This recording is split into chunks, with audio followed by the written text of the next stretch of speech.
What makes you happy?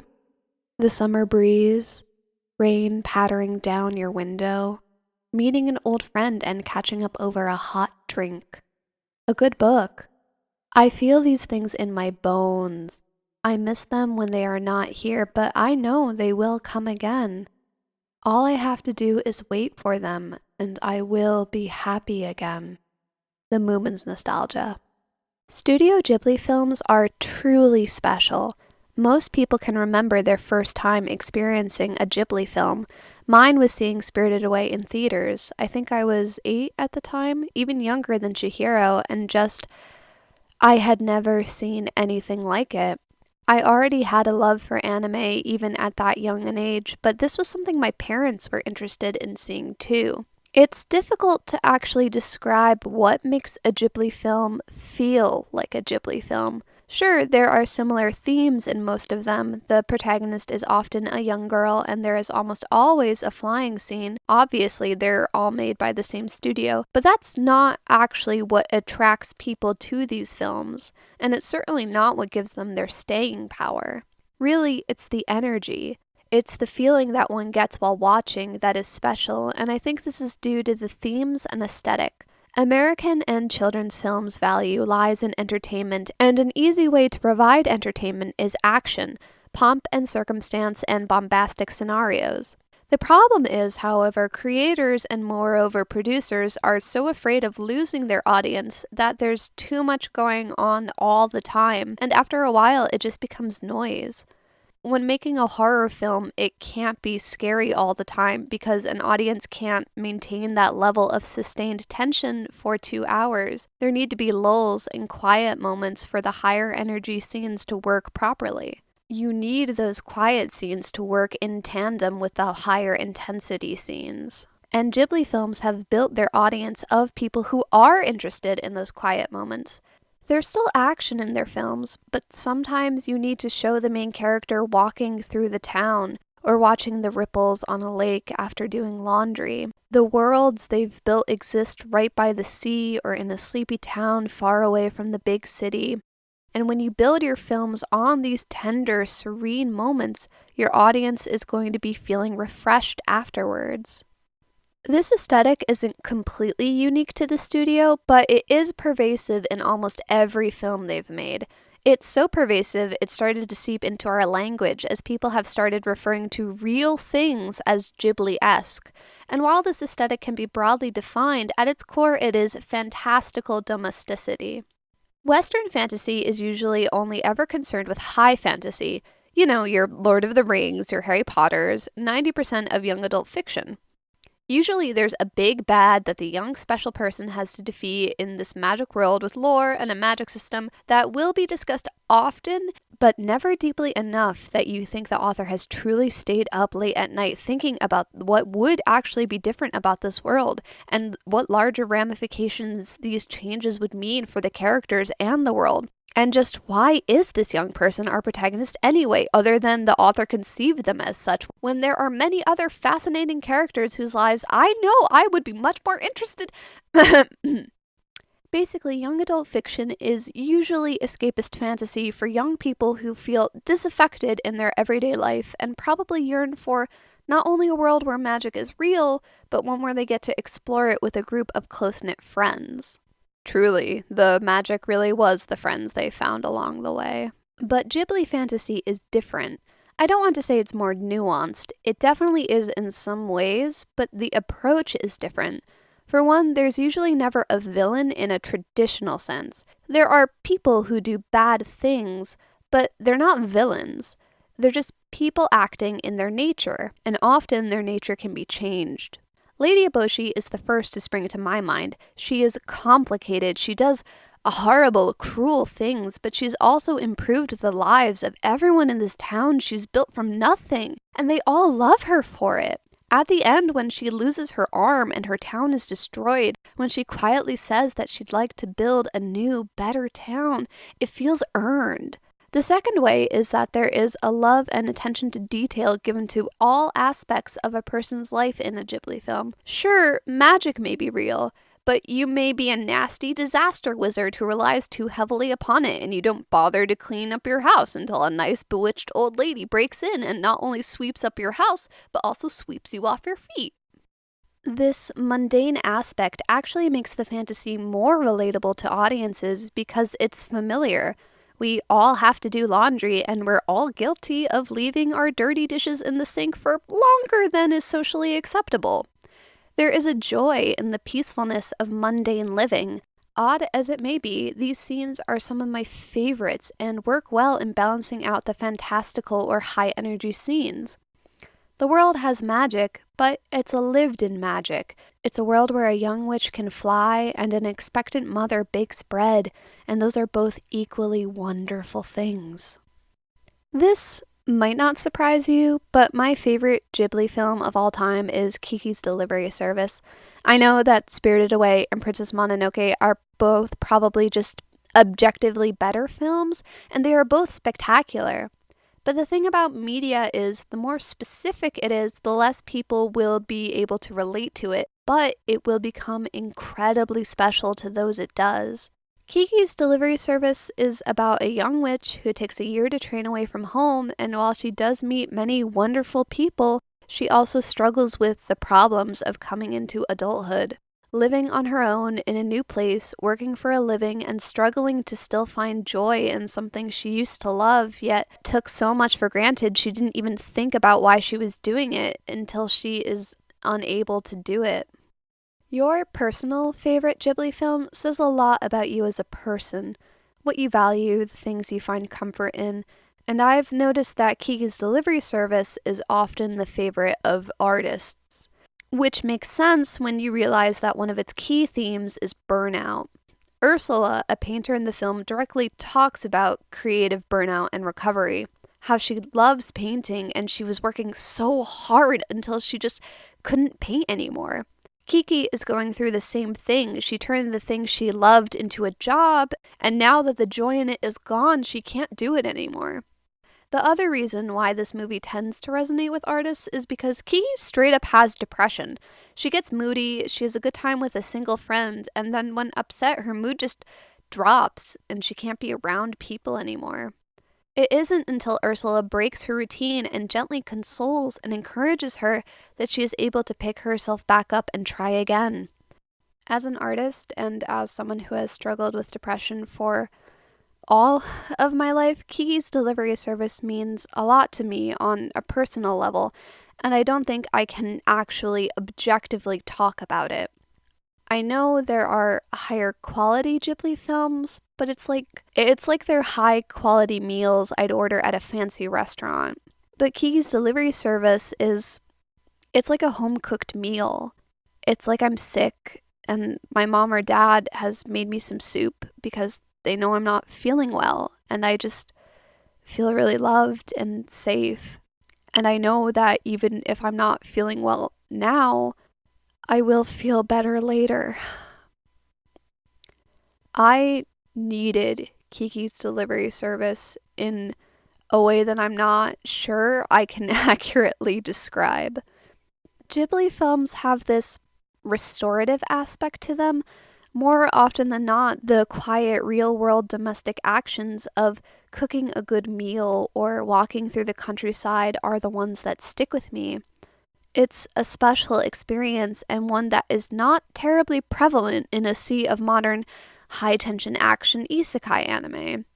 The incredible art and animation used to convey a combination of whimsy and domesticity is so hard to come by. And with the studio going in and out of existence, its decline inevitable as most of the original people who worked there have simply passed on in one way or another. I don't know where I will find the feeling that Ghibli films gave me again. So needless to say, I wasn't expecting to find an entire anime series that spiritually embodies the core themes of a Ghibli film. The Moomins. The Moomins are a series of children's books and comics created from 1945 until the early 90s by the Swedish-speaking Finnish author Tove Jansson. The stories revolve around the Moomin family, a type of adorable troll, and their adventures in Moomin Valley. Your familiarity with them may vary depending on where you live, as we're in somewhat of a Moomins renaissance right now, with the release of the 2019 Moomin Valley TV show, but the Moomins have been adapted into TV and film dozens of times by different cultures. The one I am most familiar with, and the one most people gravitate to, is the 1990s anime Tanashi Moomin Ika, or Delightful Moomin Family, or really just the Moomins for short. The series was extremely popular in Japan, marked by the Moomins boom in the 90s. Even now, Japan reportedly accounts for almost 50% of the global Moomin market, which I get, but it's frankly wild when you start to think about it. So, what is it about this series of finished children's books that was so popular it was able to overcome the language and cultural barriers? This may be a bit odd, as it's something I have never really experienced before, but I am nostalgic for the Moomins in a way that shouldn't really be possible, because I didn't know it existed growing up. I only started watching it a few years ago in my last year of college, and yet it has become another lifelong favorite of mine. Part of this nostalgia stems from the era the 90s Moomins were created in. I love 2D animation. As an artist, I just adore seeing someone's drawing come to life. There are some incredible things that the digital era has made possible, but at the same time, I'm saddened that traditional animation, hand-drawn, hand-painted on paper, physical cells that we can hold and see, are just gone, and will probably never come back outside of small passion projects.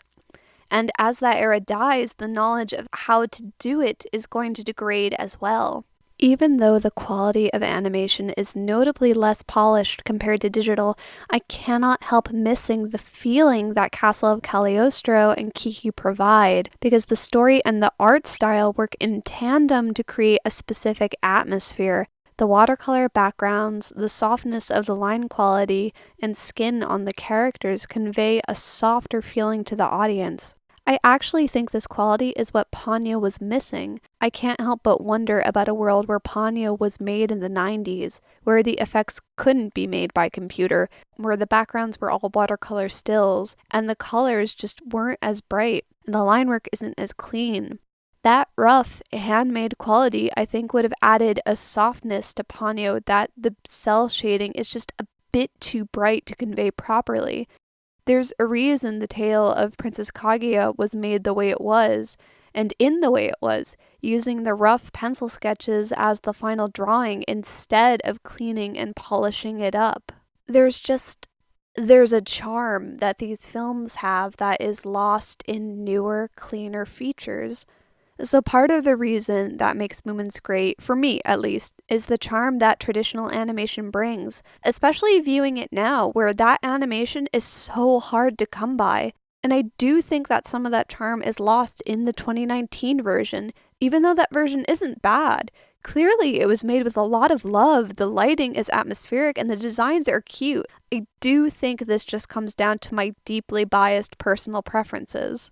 But traditional animation isn't enough on its own to guarantee quality, because if the art were all that mattered, this video would be about Nadia and the Secret of Blue Water, and I just can't with Nadia right now. There are too many things. I'm not strong enough. So what about the actual content? Let's look at our cast. The characters. Japan's affinity for these characters really makes sense when compared to other popular franchises like Sanrio. Their designs are cute, simple, and easy to draw, and with such simple designs, you can put them on anything and increase the cute factor by 90%. Much of the charm from the Moomins comes from the likability of the cast. Moomin Mama, Moomin Papa, Moomintroll, Snufkin, and Little Mai, and to a much lesser degree, Sniff and Snark Maiden.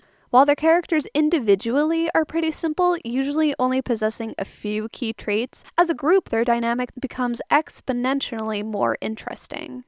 Moomin Mama is overflowing with unconditional love and always knows just what to do. Moomin Papa has led an exciting life at adventure, but in his later years has become more anxious. Moomintroll is young and dreams of adventure, but isn't really cut out for it just yet. Little Mai is a combination of a middle-aged hag and a feral toddler, and makes sure that everyone within a mile radius knows it.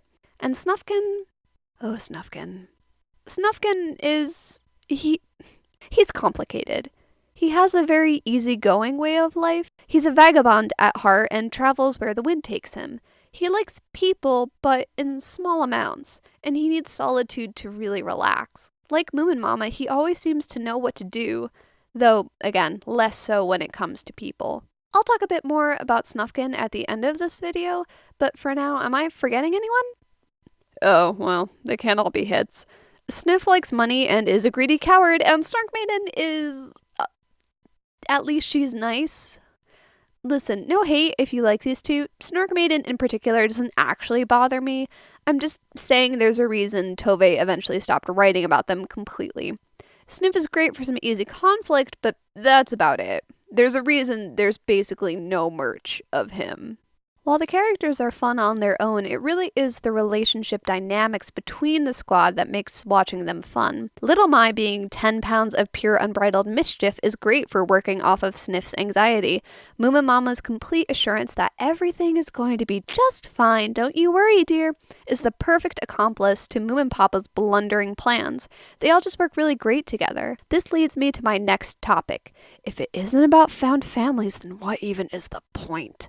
Moomintroll is Mama and Papa's biological son, but Sniff and Little Mai, and to a lesser degree Snufkin, are all low-key under the Moomin family's care. Little Mai basically adopted herself, Sniff lives on his own, but is pretty reliant on the Moomins for meals, and Snufkin, well, he's completely free to come and go as he pleases, and honestly, that's what he needs. Moomin Mama and Papa basically treat all of them as family, and the only people who ever comment on it as odd are outsiders. Mrs. Fillyjunk, who is so uptight as a person that she will not even let her children play, particularly comes to my mind, and come on, no one wants to be like Mrs. Fillyjunk.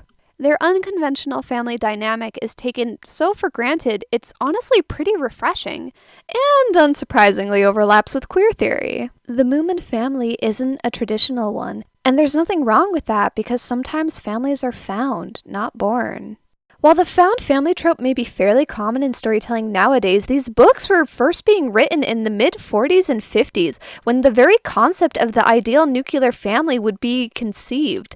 I cannot stress how rare that the positive representation of an unconventional family dynamic was, but even more so because it was being written intentionally into the story, and not a mere accidental byproduct of thoughtless world building. Moomin House is a rock in the ocean. Over the course of the series, many people go there because they need some form of protection or kindness. Moomin House is literally a safe space for anyone who needs it. Ninny becomes invisible when neglected by her aunt and needs the kindness of Moomin House to laugh again. Thigamy and Bob are being chased and need a safe place to hide in peace. The lighthouse keeper is so desperately lonely until the Moomins visit him and give him the strength to start working again. The Moomin family is kind, and they will listen to your troubles, and they won't judge you. And when people ask for it, they will always choose to help them. How could you not fall in love with a family like that? But the likability of the series doesn't come just from the cast, as arguably the world they inhabit is just as charming as they are. Some of you may have noticed this already, but the lore of the Moomins is kind of weird the more you learn about it. For instance, the Moomin family all have Moomin in their name. Moomintroll is, well, Moomintroll, and his parents are Papa or Mama with the Moomin suffix, which means that in their youth they were both just Moomin. This is because the Moomins are a species of creature without actual given individual names. This is because all of the species in Moomin Valley are some sort of troll or fae, including the humanoid ones. Like, Little Mai is human passing, as is her older sister, the lesser Mimble, but their mom, the Mimble, has horns and is a giant woman. In other words, it goes by Pokemon rules. Aside from nicknames, their name is their species, and even the human-looking ones are still Pokemon. Curiously, the Pokemon rules also apply when it comes to romance. Because they're all some species of fae, people's choices in romantic partners aren't limited and basically apply to everyone. Papa and Mama may both be Moomins, but it's perfectly ordinary for this human-looking woman to date this guy. Hang on to this because we're going to come back to it later. Mermaids, dragons, and witches are all a fairly standard part of the world, but there are also species completely unique to the world of Moomins. Some of them are relatively harmless, like the Hattie Fatteners, and some of them will eat you alive, like this antlion, or these man-eating plants. See, that's the weird thing about this world. At a glance, it is completely innocuous, and then out of nowhere, there'll be an episode with imagery that is very dark for what is supposed to be a children's show, and honestly, I am living for it.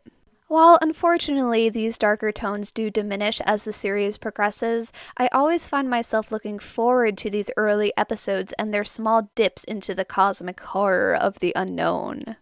While most episodes are usually self-contained with maybe the same premise stretching over a 3-episode length at most, while I would usually consider that to be a downside, it also means that basically anything can happen in a given episode and it's fair game.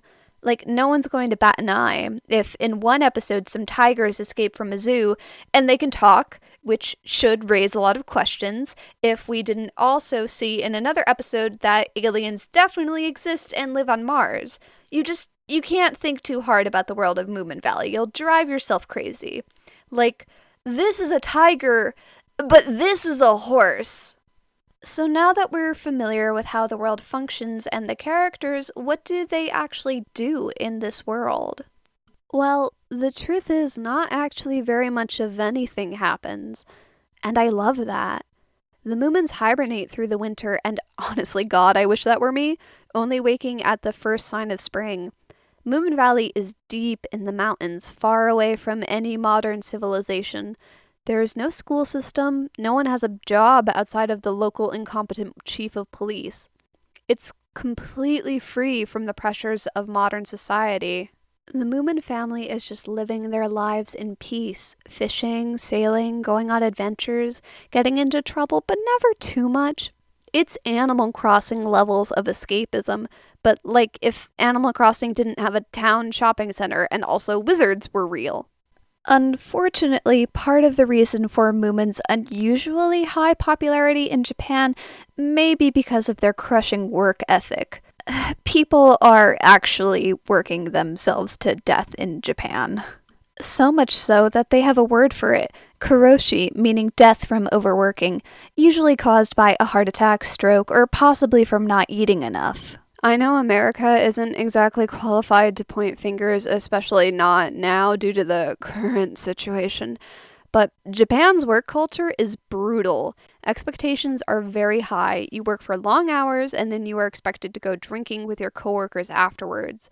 But tell me if this sounds familiar.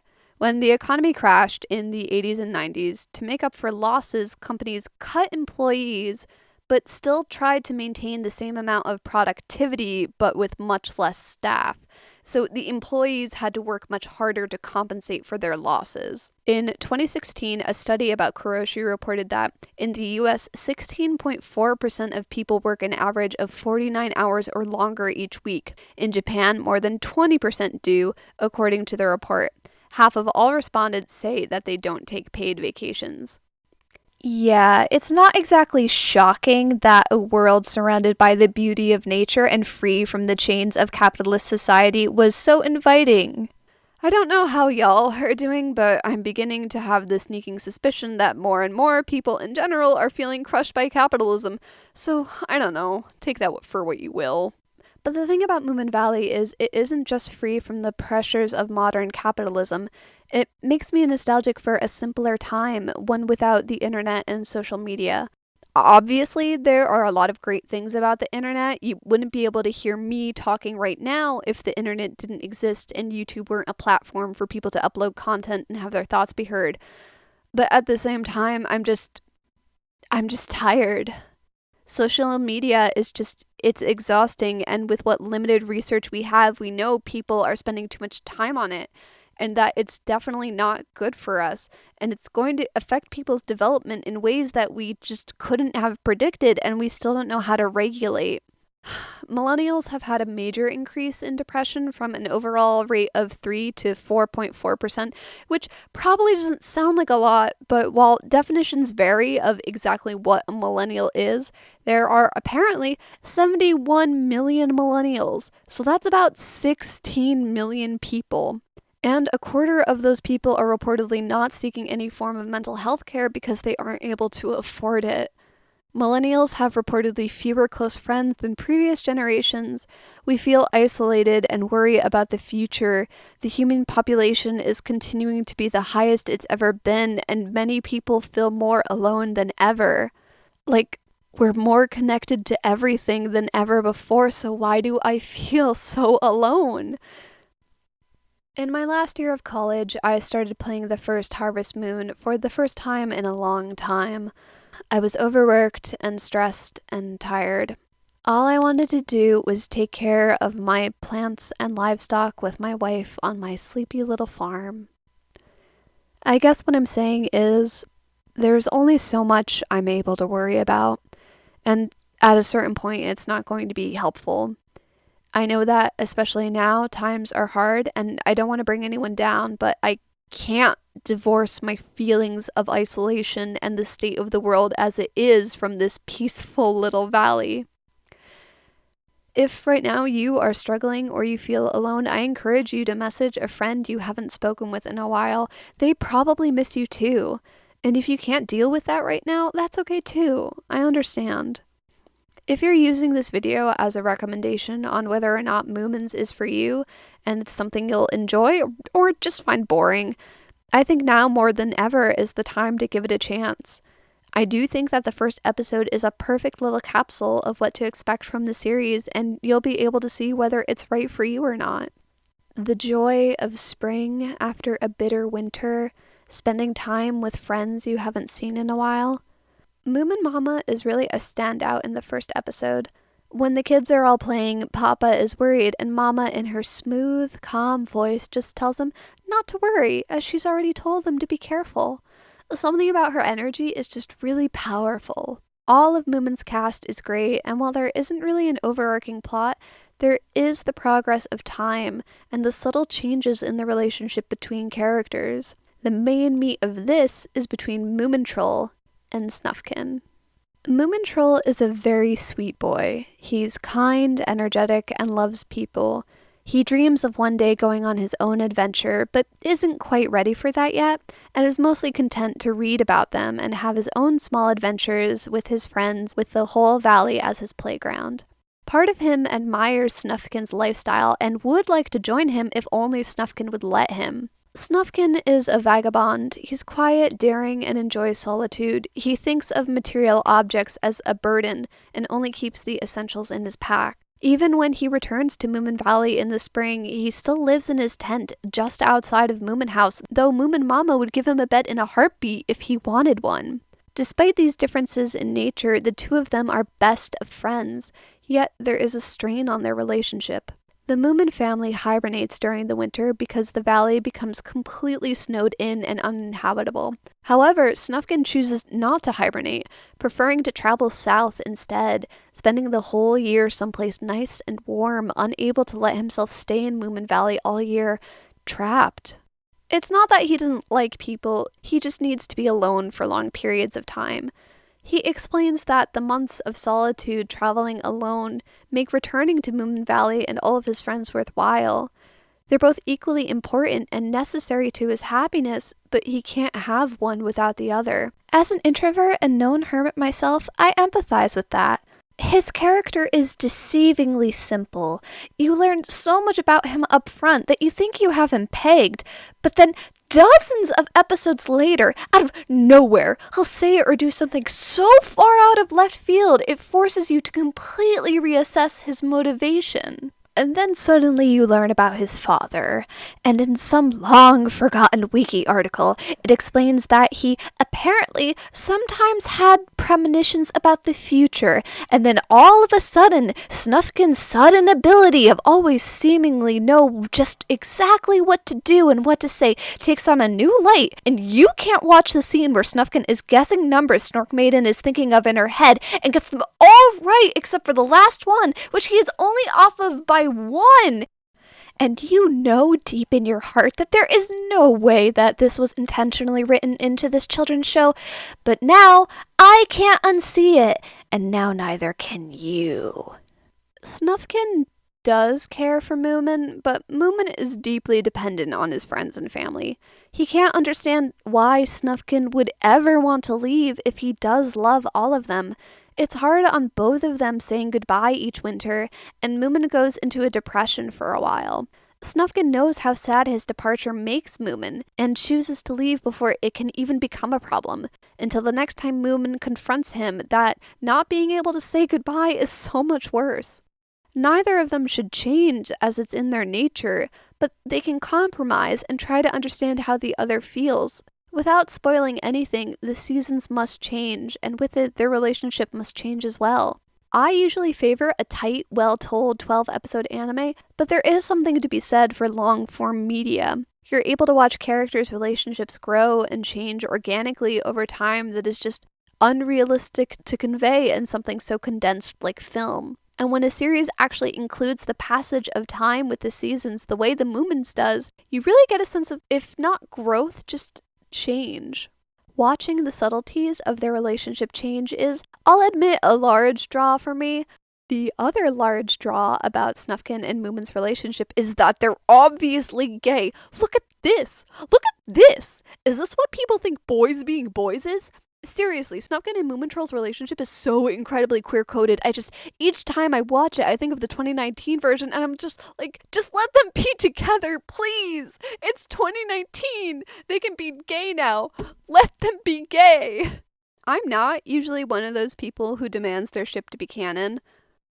Well, I am, but only in private and to my close friends. Snorkmaiden basically exists to be Moomin's romantic counterpart, and they are romantically interested in each other, but I don't really think it conflicts with Snufkin, because most of their attempts at romance seem playfully performatory. They're basically playing at being lovers. I don't think that their feelings are very concrete. I don't think they're actually dating, and if they were, there would be some big yikes about the way they treat each other sometimes. However, Snufkin and Moomin are just in love with each other. I can't get around it. I don't understand how anyone could watch their interactions and be like, wow, that sure is what being best friends is like. And it's not like I'm pulling this from nothing. Tove Jansson, while we don't know her exact preferences, whether she was bi or a lesbian, spent the rest of her adult life living with her partner, who was a woman. Just let me have this one. The gays have so little. Just give us Snuffman, you coward. But unfortunately, Tove passed away in 2001, so their relationship can never be confirmed canon. But it doesn't really need to. I think there's enough merit in the writing of their relationship as is. It's strong enough on its own to make audiences really care. It doesn't matter if the relationship isn't confirmed to be romantic. And basically, everyone agrees they're in love, which, hey, is a lot more than you get in most series. Moomin Valley was based on Tove Jansson's childhood memories of her family spending the summer away from the city in a rented cottage on an island. The world of Moomin Valley is beautiful, serene, and a complete escape to simpler times. And at the center is a family of kind people who are willing to help others who need them. Moomins make me nostalgic for an era that is long gone, one with traditional animation without social media or capitalism, where living is enough, and no one needs to do anything more than that. In this modern era where more and more young people are suffering from depression and social isolation, I think now more than ever there is a yearning for something in Moomin Valley that right now we are all lacking. I guess I too am looking for the emotional warmth and kindness of the Moomin family. My point is, the Moomins are overflowing with emotional warmth and kindness. And if you need some of that right now, Moomin Valley is waiting there for you.